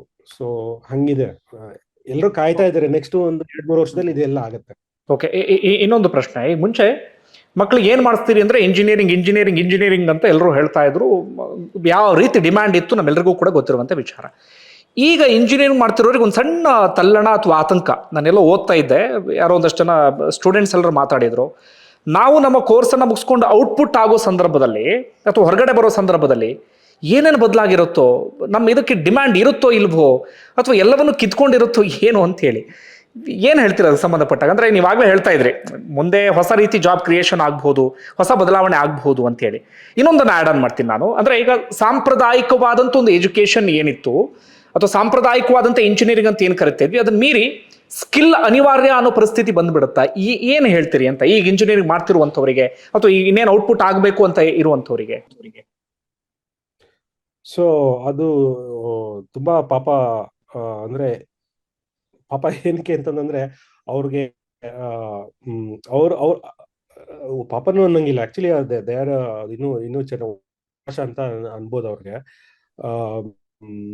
ಅವ್ರಿಗೆ ಒಂದು ಅಂದ್ರೆ ನಾವಿದ್ದಾಗೆಲ್ಲ ಡಿಗ್ರಿ ಮಾಡು, ಒಂದು ನಿರ್ದಿಷ್ಟ ಪಾತ್ ಇತ್ತು. ಓಕೆ, ಡಿಗ್ರಿ ಮಾಡು, ಕಂಪ್ನಿ ಕಾಯ್ತಾ ಇದೆ, ಕ್ಯಾಂಪಸ್ ಇಂಟರ್ವ್ಯೂ ಅಟೆಂಡ್ ಮಾಡು, ಜಾಬ್ ಸಿಗುತ್ತೆ, ಆಮೇಲೆ ಅದೃಷ್ಟ ಇದ್ರೆ ಅಮೆರಿಕಾಗ ಹಾರು, ಈ ರೀತಿ ಒಂದು ಪಾತ್ ಇತ್ತು. ಈಗ ಆತರ ನಿರ್ದಿಷ್ಟವಾದ ಯಾವುದೇ ಪಾತ್ ಇಲ್ಲ, ಮಾರ್ಗ ಇಲ್ಲ. ಏನಿದೆ ಅಂತನೂ ಅಥವಾ ಅನಿರ್ದಿಷ್ಟವಾದ ಮಾರ್ಗ ಏನಿದೆ ಅಂತನೂ ಯಾವನ್ಗೂ ಗೊತ್ತಿಲ್ಲ. ಸ್ವತಃ ಕಂಪ್ನಿಗಳಿಗೂ ಗೊತ್ತಿಲ್ಲ, ಸರ್ಕಾರಕ್ಕೂ ಗೊತ್ತಿಲ್ಲ, ಕಾಲೇಜ್ಗಳಿಗೂ ಗೊತ್ತಿಲ್ಲ, ಇಂಡಸ್ಟ್ರಿಗೂ ಗೊತ್ತಿಲ್ಲ. ಇದು ಸತ್ಯ, ಆಯ್ತಾ? ಅಂದ್ರೆ ಏನ್ ಬಿಲ್ಡ್ ಆಗತ್ತೆ ಅನ್ನೋದು, ಯಾವ ರೀತಿ ಹೋಗುತ್ತೆ ಅನ್ನೋದು ಒಂಥರ ಅಗೋಚರವಾಗಿ ಇದಾಗಿ ಉಳ್ಕೊಂಡಿದೆ. ಅಂದ್ರೆ ಅಷ್ಟು ಅಂದ್ರೆ ಏನೋ ಅದೇನಂತ ಹೇಳ್ತಾರೆ, ನಮ್ಗೆ ವರ್ಡ್ ಬರ್ತಾ ಇಲ್ಲ. ಸೊ ಅಂದ್ರೆ ಅಂತ ಅನ್ಸರ್ಟೈನಿಟಿ ಇದೆ ಅಂತ ಹೇಳ್ತಾ ಇಲ್ಲ ನಾನು, ಬಟ್ ಇಟ್ಸ್ ನಾಟ್ ಅನ್ಸರ್ಟೈನಿಟಿ ಅಂತಲ್ಲ, ಆದ್ರೆ ಅಷ್ಟೊಂದು ವಿಪುಲ ಅವಕಾಶ ಇದೆ ಅಂತ. There are so enormous opportunities ಇದೆ. ಸೊ ಜಗತ್ ಯಾವ ದಿಕ್ಕಿನಲ್ಲಿ ಬೇಕಾದ್ರೂ ಬೆಳಿಬಹುದು. ಅಂದ್ರೆ ಮರ ಯಾವ ರೀತಿ ಯಾವ ದಿಕ್ಕಿನಲ್ಲಿ ಬೇಕಾದ್ರೂ ರೆಂಬೆ ಕಂಬೆ ಹೊಡ್ಕೋಬಹುದು, ಆ ದಿಕ್ಕಿನಲ್ಲಿ ಅಂತ. ಸೊ ಹಂಗಿರುವಾಗ ಅವ್ರಿಗೆ ಹಿಂಗೆ ಆಗತ್ತೆ ಅಂತ ಹೇಳೋದು, ಅಥವಾ ಹಿಂಗೆ ಆಗತ್ತೆ ಅಂತ ಅವರು ಕಾಯ್ಕೊಂಡು ಕುತ್ಕೊಳ್ಳೋದು ತಪ್ಪಾಗತ್ತೆ, ಅಥವಾ ನಾನು ಅವ್ರಿಗೆ ಭವಿಷ್ಯ ಹೇಳೋದು ತಪ್ಪಾಗತ್ತೆ. But what they can do is, ಅವ್ರು ಏನ್ ಮಾಡಬಹುದು ಅಂತಂದ್ರೆ, ಪ್ರತಿದಿನ ಪ್ರತಿ ಬೆಳವಣಿಗೆ ಮೇಲೆ ಕಣ್ಣಿಟ್ಟಿರೋದು, ಕಾವಲಿಟ್ಟಿರೋದು, ಮತ್ತೆ ಅಪ್ಡೇಟ್ ಆಗ್ತಿರೋದು.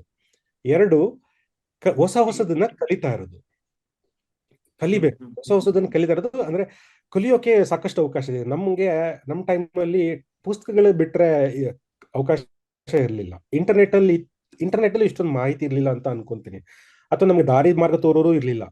ಇವಾಗ ಅಂದ್ರೆ ಗೂಗಲ್ ಅಲ್ಲಿ ನಾವೇ ಹುಡುಕ್ಬೇಕಾಯ್ತು, ಏನ್ ಹುಡುಕು ಅಂತ ಹೇಳ್ಕೊಡೋರು ಯಾರು ಇರ್ಲಿಲ್ಲ. ಈಗ ಎಐ ಬಂದಿರೋದ್ರಿಂದ AI is your Nobel laureate, ಆಯ್ತಾ? ಹಾರ್ವರ್ಡ್ ಅಂದ್ರೆ ಒಂಥರ ಹಾರ್ವರ್ಡ್ ಯೂನಿವರ್ಸಿಟಿ ಪ್ರೊಫೆಸರ್ ಇದ್ದ ಹಾಗೆ ಎಐ.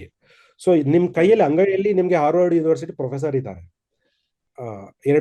ಬರೀ 2,000 ರೂಪಾಯಿಗೆ ಅಥವಾ ಉಚಿತವಾಗೇ ಇದ್ದಾರೆ. ಸೊ ಆ ಮಟ್ಟಿಗೆ ನಿಮ್ಗೆ ಸೌಲಭ್ಯ ಇದೆ. ಸೊ ನಿರಂತರವಾಗಿ ಕಲಿಬಹುದು, ಮತ್ತೆ ಅಲ್ಲಿರೋದು ಇಂಡಸ್ಟ್ರಿ ಜೊತೆ, ಟೆಕ್ನಾಲಜಿ ಜೊತೆ. ಆಮೇಲೆ ಎಕ್ಸಸೈಸ್ ಮುಂಚೆ ಕಲಿಯೋದು ಅಂದ್ರೆ ನಾಲೆಡ್ಜ್ ಅನ್ನ ಒಳಗಡೆ ಇಳಿಸ್ಕೊಳ್ಳೋದು, ಇಲ್ಲಿಗೆ ಇಳಿಸ್ಕೊಳ್ಳೋದು ಅಂತ ಇತ್ತು. ಅದೊಂದು ಮಾರ್ಗ, ನಮ್ಗೆ ಎಲ್ಲ ಇದ್ದಿದ್ದ ಮಾರ್ಗ ಇಲ್ಲಿ ಇಳಿಸ್ಕೊಳ್ಳೋದು ಅಂತ. ಇಲ್ಲಿ ಇಳಿಸ್ಕೊಳ್ಳೋದು ಇವಾಗ LLM ಬಂದ್ಬಿಟ್ಟಿದೆ. ಜಗತ್ತಿನ ಎಲ್ಲಾ ಪುಸ್ತಕಗಳನ್ನು ಅರಗಿಸಿಕೊಳ್ಳುವುದೇ ಈಗ. ಸೊ ಇದು ವೇಸ್ಟ್. ಇಲ್ಲಿ ನಾವು ಬರೀ ಒಂದು 10 ಪುಸ್ತಕ 100 ಪುಸ್ತಕ ಇಲ್ಲಿ ಇಳಿಸ್ಕೊಳ್ಳೋದು ವೇಸ್ಟ್. ನಾವು ಮಾರ್ಕೆಟ್ಗೆ ಕಾಂಪೀಟ್ ಮಾಡಕ್ಕಾಗಲ್ಲ, ಅದು ಉಪಯೋಗ ಇಲ್ಲ. ಆ ಒಂದು ಲಕ್ಷ 1 ಕೋಟಿ ಪುಸ್ತಕ ಇಳಿಸ್ಕೊಳ್ಳುವ ವ್ಯಕ್ತಿಯೊಂದಿಗೆ ಕಾಂಪೀಟ್ ಮಾಡೋ ಆ ಬದ್ಲಿ ಆತನಿಗೆ ಏನ್ ಸ್ಕಿಲ್ ಇಲ್ಲ, ಆತನಿಗೆ ಹ್ಯುಮ್ಯಾನಿಟಿ ಇಲ್ಲ, ಹ್ಯೂಮನ್ ಕ್ರಿಯೇಟಿವಿಟಿ ಇಲ್ಲ, ಹ್ಯೂಮನ್ ಸ್ಕಿಲ್ಸ್ ಇಲ್ಲ. ಅದನ್ನ ನಾವು ಬೆಳೆಸ್ಕೋಬಹುದು. ಆತನಿಗೆ ಹೊಸ ಐಡಿಯಾ ಜನರೇಟ್ ಮಾಡೋ ಸ್ಕಿಲ್ಸ್ ಇಲ್ಲ, ಹೊಸ ಪ್ರಾಬ್ಲಮ್ ಸಾಲ್ವ್ ಮಾಡೋ ಸ್ಕಿಲ್ಸ್ ಇಲ್ಲ, ಹೊಸ ಪ್ರಾಬ್ಲಮ್ಸ್ ಐಡೆಂಟಿಫೈ ಮಾಡೋ ಸ್ಕಿಲ್ಸ್ ಇಲ್ಲ. ಮುಖ್ಯವಾಗಿ ಎಐಗೆ ಪ್ರಾಬ್ಲಮ್ಸ್ ಐಡೆಂಟಿಫೈ ಮಾಡೋ ಸ್ಕಿಲ್ಸ್ ಇಲ್ಲ, ಆಯ್ತಾ. ಇರೋ ಪ್ರಾಬ್ಲಮ್ಸ್ ನ ಸಾಲ್ವ್ ಮಾಡೋ ಸ್ಕಿಲ್ಸ್ ಇದೆ. ಯಾಕಂದ್ರೆ ಇಟ್ ಈಸ್ ಬೇಸ್ಡ್ ಆನ್ ಏನಿದೆ ಅದ್ರ ಮೇಲೆ ಟ್ರೈನಿಂಗ್ ಆಗಿರೋದು LLMs ಗಳು ಅಥವಾ ಇನ್ನೊಂದು AI ಮಾಡೆಲ್ಸ್ಗಳು. ಹೊಸ ಪ್ರಾಬ್ಲಮ್ ಐಡೆಂಟಿಫೈ ಮಾಡೋದ್ರೆ ಅದಕ್ಕೆ ಬರಲ್ಲ. ಈಗ ಕೃಷಿನಲ್ಲಿ ಈಗ ನಿಮ್ಮೂರಲ್ಲಿ ಮಣ್ಣಲ್ಲಿ ಏನೋ ಒಂದು ಪ್ರಾಬ್ಲಮ್ ಇದೆ ಅಂತಂದ್ರೆ ಅದಕ್ಕೆ ಐಡೆಂಟಿಫೈ ಮಾಡಕ್ ಬರಲ್ಲ, ಅದು ನಿಮ್ಮಲ್ಲಿದೆ. ಸೊ ಹಾಗೆ ಎಲ್ಲಾನು ಏನಾದ್ರು ತಗೊಳ್ಳಿ, ಅಥವಾ ನಿಮ್ ಭಾಷೆ, ನಿಮ್ ಕನ್ನಡದ ಒಂದು ಭಾಷೆನಲ್ಲಿ ಏನೋ ಒಂದು ಸಮಸ್ಯೆ ಇದೆ ಅಂತಂದ್ರೆ ಅದನ್ನ ಐಡೆಂಟಿಫೈ ಮಾಡೋಕ್ ಬರೋದು ನಿಮ್ಗೆ, ಅದಕ್ಕೆ AI ಬರಲ್ಲ. So these are your skills. So problem identify ಮಾಡೋ ಸ್ಕಿಲ್ಸ್ ನಮ್ಗಿದೆ. ಸೊ ಅಫ್ಕೋರ್ಸ್ ಅದನ್ನ ಆಮೇಲೆ AI ಬಳಸ್ಕೊಂಡು ಸಾಲ್ವ್ ಮಾಡೋ ಸ್ಕಿಲ್ಸ್ ನಾವು ಅಡ್ವಾಂಟೇಜ್ ನಮ್ಗಿರುತ್ತೆ. ಸೊ ಈ ರೀತಿ ಪ್ರಾಬ್ಲಮ್ ಐಡೆಂಟಿಫೈ ಮಾಡೋದು, ಸಾಲ್ವ್ ಮಾಡೋದು, ಇದೆಲ್ಲ ನಮ್ಗಿರೋದ್ರಿಂದ AI ನ ಒಂದು ಲೇಬರ್ ಆಗಿ ಬಳಸ್ಕೊಂಡು ನಾವು ಅದಕ್ಕಿಂತ ಮುಂದಿರ್ಬೋದು ಅಂತ ನನ್ಗನ್ಸುತ್ತೆ. ಸೊ ಇದನ್ನ ಸ್ಟೂಡೆಂಟ್ಗಳು ತಗೋಬಹುದು. ಸರ್, ನನ್ನೊಂದು ಕೊನೆಯ ಪ್ರಶ್ನೆ, ಇದು ಗೊತ್ತಿಲ್ಲ, ಈಗ ಆಗುತ್ತೋ ಏನೋ ಗೊತ್ತಿಲ್ಲ, ನೀವು ಅದನ್ನೇ ಹೇಳ್ತಾ ಇದ್ರಿ ಮುಂದೆ ಏನು ಬೇಕಾದ್ರೂ ಆಗಬಹುದು ಅಂತ ಹೇಳಿ. ಆದ್ರೆ ಒಂದು ಸಾರ್ವಜನಿಕ ವಲಯದಲ್ಲಿ ಚರ್ಚೆಲಿರೋ ಕಾರಣಕ್ಕಾಗಿ ನಾನು ಕೇಳ್ತಾ ಇರೋದು. ತುಂಬ ಜನ ಮಾತಾಡೋಕೆ ಶುರು ಮಾಡ್ಕೊಂಡಿದ್ದಾರೆ. ಅಂದರೆ ಈಗ ಎಂಪ್ಲಾಯೀಸ್ ಕೆಲಸವನ್ನ ಕಳ್ಕೊಂಡಾಗ ಮತ್ತೆ ಬ್ಯಾಕ್ ಟು ವಿಲೇಜ್ ಅನ್ನೋ ರೀತಿಯಲ್ಲಿ ಹಳ್ಳಿಗೆ ಹೋಗಬೇಕು, ಮತ್ತೆ ಕೃಷಿ ಕಡೆಗೆ ಅವರು ಗಮನ ಕೊಡಬೇಕು ಅಂತ. ಅಂದರೆ ಮುಂಚೆ ಏನಾಗ್ತಿತ್ತು ಅಂದರೆ ಅಪ್ಪ ಹಾಕಿದ ಆಲದ ಮರಕ್ಕೆ ಜೋತ್ ಬಿದ್ರು ಅನ್ನೋ ರೀತಿಯಲ್ಲಿ ತುಂಬ ಜನ ಕೃಷಿಲಿ ಏನೋ ಪ್ರಯೋಗ ಮಾಡೋಕೆ ಪ್ರಯತ್ನ ಪಡ್ತಾ ಇರಲಿಲ್ಲ, ಅಥವಾ ಇನ್ನೇನೋ ಮಾಡೋಕೆ ಪ್ರಯತ್ನ ಪಡ್ತಾ ಇರಲಿಲ್ಲ. ಆದರೆ ಈಗ ಸ್ವಲ್ಪ ಚೆನ್ನಾಗಿ ಓದ್ಕೊಂಡಿರುವಂಥವ್ರು ಅವರೆಲ್ಲರೂ ಈಗ ಹಳ್ಳಿಗೆ ವಾಪಸ್ ಹೋಗಿ ಶುರು ಮಾಡಿಬಿಟ್ರೆ ಕೃಷಿಲಿ ಏನಾದರೂ ಒಂದು ವೈಜ್ಞಾನಿಕವಾಗಿ ಬದಲಾವಣೆ ತರೋದಕ್ಕೆ ಪ್ರಯತ್ನವನ್ನ ಪಡ್ಬೋದು, ಅಥವಾ ಎನ್ನೇ ಕೃಷಿಗೂ ಏನಾದರೂ ಇದು ಮಾಡ್ಕೊಳ್ಳೋಕೆ ಅಳವಡಿಸ್ಕೊಳ್ಳೋ ಪ್ರಯತ್ನವನ್ನ ಪಡ್ಬೋದು ಅಂತ ರೀತಿಯಲ್ಲಿ. ಅಂದ್ರೆ ಈಗ ಆಗ್ತಿರುವಂತ ಏನ್ ತಲ್ಲಣ ಸೃಷ್ಟಿಯಾಗಿದೆ, ಏನೊಂದು ರೂಪಾಂತರ ಅಂತ ಏನ್ ಕರಿತಿದೀವಿ, ಮತ್ತೊಂದಷ್ಟು ಕೃಷಿ ವಲಯಕ್ಕೆ ಏನಾದರೂ ಹೆಲ್ಪ್ ಆಗಬಹುದು ಅನ್ಸತ್ತಾ? ನಿಮ್ಮೊಂದು ವಿಶ್ಲೇಷಣೆ ಅಥವಾ ಒಂದು ಅಂದಾಜು? ಅಯ್ಯೋ ಖಂಡಿತ. ಈಗ ನೋಡಿ, ನೀವು ಎಲ್ಲಿಂದ ಸಣ್ಣ ಉದಾಹರಣೆ ಕೊಡ್ತೀನಿ. ಈ ಡ್ರೋನ್ಗಳು ಕಂಡುಹಿಡಿದಿದ್ದು ಎಲ್ಲಿ? ಯುದ್ಧದಲ್ಲಿ ಹೋರಾಡಕ್ಕೆ ಕಂಡುಹಿಡಿದಿದ್ದು, ಆಯ್ತಾ. ನೀವು ಈ ಆಪರೇಷನ್ ಇಂದ್ರಲ್ಲಿ ನೋಡಿದ್ರು ಲೇಟೆಸ್ಟ್ ಆಗಿ ನಮ್ಗ ಡ್ರೋನ್ಗಳು ಪರಸ್ಪರ ಯುದ್ಧ ಮಾಡಿದ್ದು. ಬಟ್ ಆಮೇಲೆ ಎಲ್ಲಿಂದ ಎಲ್ಲಿಗೆ ಬಂತು? ಹೊಲಕ್ಕೆ ಔಷಧಿ ಹೊಡಿಯಕ್ಕೆ ಡ್ರೋನ್ಗಳು ಬಂದ್ವು. ಸೊ ಇದು ಹಾಗೆ ಸಿಂಪಲ್ ಆಗಿ ಇದನ್ನ ನೀವು ಅನಾಲಜಿ ಬಳಸ್ಕೋಬಹುದು. ಯುದ್ಧದಲ್ಲಿ ಬಳಕೆಯಾದ ಡ್ರೋನ್ ನ ಹೊಲಕ್ಕೆ ಔಷಧಿ ಸಿಂಪಡೆಗೆ ಬಳಸ್ಕೋಬಹುದಾದ್ರೆ AI ಸಹ ಹಾಗೆ. ಸೊ ಎಲ್ಲಿ ನಾವು ಕೋಡಿಂಗ್ಗೆ ಅಂತ ಶುರು ಮಾಡಿದ AI-ನ ನೀವು ಕೃಷಿನಲ್ಲಿ ಈಗ ಇದು ಡಿಜಿಟಲ್ ಟ್ವಿನ್ ಅಂತ ಅರಣ್ಯಗಳನ್ನ ಕಾಡುಗಳನ್ನ ಡಿಜಿಟಲ್ ಟ್ವಿನ್ ಮಾಡಕ್ಕೆ AI ಬಳಸ್ತಾರೆ. ಅಂದ್ರೆ ಡಿಜಿಟಲ್ ಟ್ವಿನ್ ಅಂತಂದ್ರೆ ನಿಜವಾದ ಕಾಡು ಏನಿದೆಯೋ ಅದನ್ನ ಡಿಜಿಟಲ್ ಟ್ವಿನ್ ಅಂತ ಮಾಡ್ಬಿಟ್ಟು ಕಾಡಲ್ಲಿ ಏನ್ ಬದಲಾವಣೆ ಆಗ್ತಿದೆಯೋ ಅದನ್ನ ಕಂಡುಹಿಡಿಯೋಕೆ ಕಂಪ್ಯೂಟರ್ ಕೂತ್ಕೊಂಡು ಮಾನಿಟರ್ ಮಾಡ್ತಾರೆ. ಸೊ ದಟ್ ಆ ಕಾಡಿನ ಆರೋಗ್ಯವನ್ನ ಕಡಿಮೆ ಆಗ್ತಿದ್ಯಾ, ಜಾಸ್ತಿ ಆಗ್ತಿದ್ಯಾ, ಎಲ್ಲಾದ್ರೂ ಲೂಪ್ ಹೋಲ್ಸ್ ಆಗ್ತಿದ್ಯಾ, ಇದೆಲ್ಲ ಕೂತ್ಕೊಂಡು ಅವನು ಮಾಡ್ತಾನೆ. ಹಾಗೆ ಕೃಷಿ ಭೂಮಿನಲ್ಲಿ ಒಬ್ಬ ಕೂತ್ಕೊಂಡು ಕೃಷಿ ತಜ್ಞ ಏನಾದ್ರು ಮಣ್ಣಲ್ಲಿ ಬದಲಾವಣೆ ಆಗ್ತಿದ್ಯಾ, ಬೆಳೆ ಏನಾಗ್ತಿದೆ, ಈ ರೀತಿ ಎಲ್ಲ ಅವ್ನು ಕುತ್ಕೊಂಡು ಮಾಡ್ಬೋದಲ್ವಾ. ಅಂದ್ರೆ ಈ ರೀತಿ ತಂತ್ರಜ್ಞಾನವನ್ನು ಬಳಸ್ಬೋದು ಅಂತ ನನ್ಗೆ ಅನ್ಸುತ್ತೆ. ನಂಗೆ ಥ್ಯಾಂಕ್ ಯು ಸೋ ಮಚ್. ಇಲ್ಲಿವರೆಗೆ ಸಾಕಷ್ಟು ವಿಚಾರ ನಮ್ಮ ಜೊತೆಗೆ ಶೇರ್ ಮಾಡ್ಕೊಂಡ್ರಿ. Thank you. ಒಂದು ಕಡೆ ಎಕ್ಸ್ಪರ್ಟ್ ಒಬ್ಬರನ್ನ ಮಾತನಾಡಿಸ್ದೆ, ಒಂದಷ್ಟು ವಿಚಾರ ನಿಮ್ಮ ಅರಿವಿಗೆ ಬಂತು ಅಂತ ನಾನು ಅಂದ್ಕೊಳ್ತೇನೆ. ಅದನ್ನೇ ಹೇಳೋದಕ್ಕೆ ಹೊರಟಿರೋದು. ಈಗ ಹೊಸದಾಗಿ ಆಂಥ್ರೋಪಿಕ್ ಕ್ಲಾಡ್ ಕೋ ವರ್ಕ್ ಅಂತ ಏನ್ ಕರಿತಾ ಇದ್ದೀವಿ, ಇದು ಒಂದಷ್ಟು IT ಎಂಪ್ಲಾಯೀಸ್ ಕೆಲಸವನ್ನ ಕಿತ್ಕೊಳ್ಬಹುದು ಎನ್ನುವಂತ ಚರ್ಚೆ ಶುರುವಾಗಿದೆ. ಈಗಾಗಲೇ ಅಮೆರಿಕದಲ್ಲಿ ಅಂಥದ್ದೊಂದು ಬೆಳವಣಿಗೆ ಆಗ್ತಾ ಇದೆ. ನಿಜವಾದ ಆತಂಕ ಶುರುವಾಗಿರೋದು ನಾವು ಬೆಂಗಳೂರಿಗೆ ಸಂಬಂಧಪಟ್ಟ ಹಾಗೆ. ಬೆಂಗಳೂರಿನ ಆತ್ಮ ಅಂದ್ರೆ ಅದು IT ಇಂಡಸ್ಟ್ರಿ ಅಥವಾ ಸಾಫ್ಟ್ವೇರ್ ಇಂಡಸ್ಟ್ರಿ. ಸಾಕಷ್ಟು ಜನರಿಗೆ ಆ ಸಾಫ್ಟ್ವೇರ್ ಇಂಡಸ್ಟ್ರಿ ಕೆಲಸವನ್ನ ಕೊಟ್ಟಿದೆ. ಅಲ್ಲಿ ಜನ ಕೆಲಸ ಮಾಡ್ತಿರೋ ಕಾರಣಕ್ಕಾಗಿ ಅವ್ರನ್ನ ನಂಬಿಕೊಂಡು ಸಾಕಷ್ಟು ಮಂದಿ ಇದ್ದಾರೆ. ಇದೇನಾದ್ರೂ ಹೊಡೆತ ಕೊಡಬಹುದಾ ಎನ್ನುವಂತ ಚರ್ಚೆ ಶುರುವಾಗ್ತಾ ಇದೆ. ಮತ್ತೆ ಬ್ಯಾಗು ಹಿಡಿ ಮನೆಗೆ ನಡಿ ಅನ್ನೋ ರೀತಿಯಲ್ಲಿ ಬ್ಯಾಕ್ ಟು ವಿಲೇಜ್ ಅಂತೇಳಿ ಮತ್ತೆ ತಮ್ಮ ಹಳ್ಳಿ ಕಡೆಗೆ ಜನ ಪ್ರಯಾಣ ಮಾಡುವಂತ ಪರಿಸ್ಥಿತಿ ಎದುರಾಗುತ್ತಾ, ಮತ್ತೆ ಕೃಷಿ ಕಡೆ ಗಮನ ಕೊಡುವ ರೀತಿ ಎದುರಾಗುತ್ತಾ, ಇಂಥದ್ದು ಚರ್ಚೆ ನಡೀತಾ ಇದೆ. ನೋಡೋಣ, ಇನ್ನೊಂದು ನನ್ನ ಪ್ರಕಾರ ಒಂದು 6 ತಿಂಗಳಲ್ಲಿ ಎಲ್ಲ ಪ್ರಶ್ನೆಗಳಿಗೂ ಕೂಡ ಒಂದು ಹಂತಕ್ಕೆ ಉತ್ತರ ಸಿಗುತ್ತೆ. ಬಂಧುಗಳು, ನಿಮ್ಗೆ ಏನಿಸ್ತದೆ ನನ್ನ ಕಮೆಂಟ್ ಬಾಕ್ಸಲ್ಲಿ ಮೆನ್ಷನ್ ಮಾಡಿ. ಧನ್ಯವಾದ ವಿಡಿಯೋ ನೋಡಿದ್ದಕ್ಕಾಗಿ.